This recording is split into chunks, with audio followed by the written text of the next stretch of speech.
लोकसभा चुनाव आते ही ईवीएम पर तमाम तरह के धरना प्रदर्शन शुरू हो गए हैं और यह पहली बार नहीं है। जब जब लोकसभा का चुनाव जब आता है तो ईवीएम पर तमाम तरह के सवाल उठते हैं। उत्तर प्रदेश के देवरिया जनपद के सुभाष चौक पर भी प्रसाद पार्टी द्वारा इसी तरीके का धरना प्रदर्शन हुआ। राष्ट्रीय अध्यक्ष ने बताया कि ईवीएम से चुनाव को न कराया जाए, उसकी जगह पर वॉलेट पेपर से कराया जाए।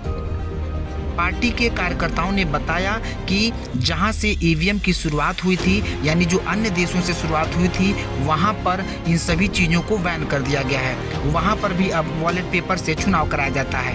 मगर भारत का यह दुर्भाग्य है जो अभी भी ईवीएम से चुनाव कराने को मजबूर है। हमारा प्रदर्शन आज इसलिए है कि ईवीएम पर बैन होना चाहिए।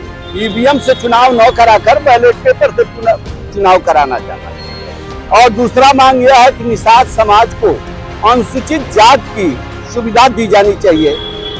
देखिए, आज जिन देशों ने सन 1864 में ईवीएम बनाया, जैसे जर्मनी, जापान, चीन, रूस, नीदरलैंड, तमाम ऐसे देश है, 30 देश हैं, वो आज ईवीएम का प्रयोग नहीं करते।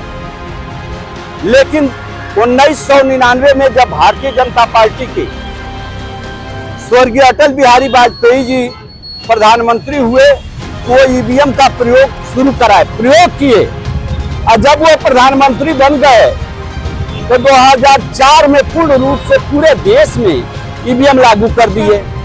आज नतीजा ये है, ईवीएम इलेक्ट्रॉनिक वोटिंग मशीन है और वो इलेक्ट्रॉनिक वोटिंग मशीन है जैसे मोबाइल है।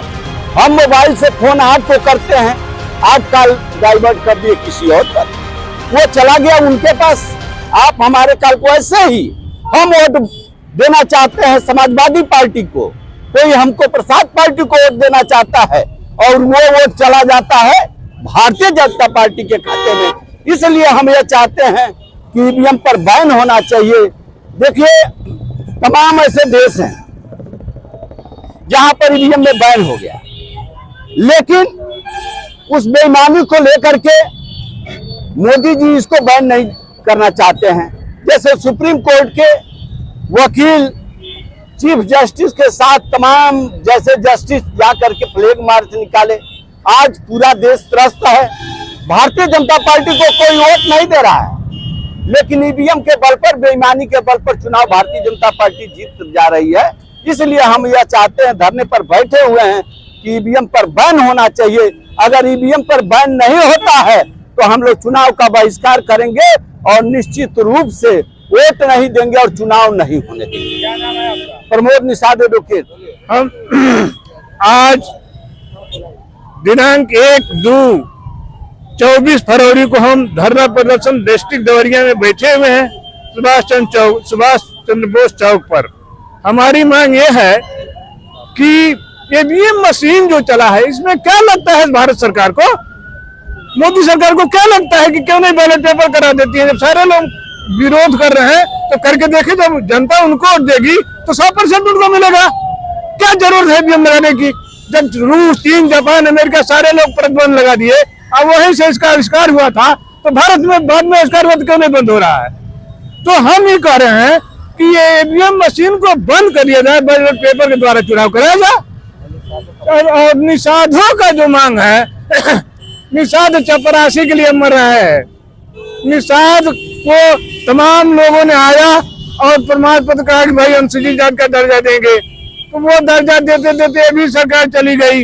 एक निषाद को अपने में समेटा गया कि चलिए निषाद जी आएंगे तो आप लोगों की मांग पूरा करेंगे। और निषाद जी बड़का मगरमच्छ का मुंह बनाए हुए हैं दरिया समुद्र, हिंद महासागर जैसा, प्रशांत में नहीं हिंद में, क्योंकि इंडिया के करीब में है हिंद महासागर।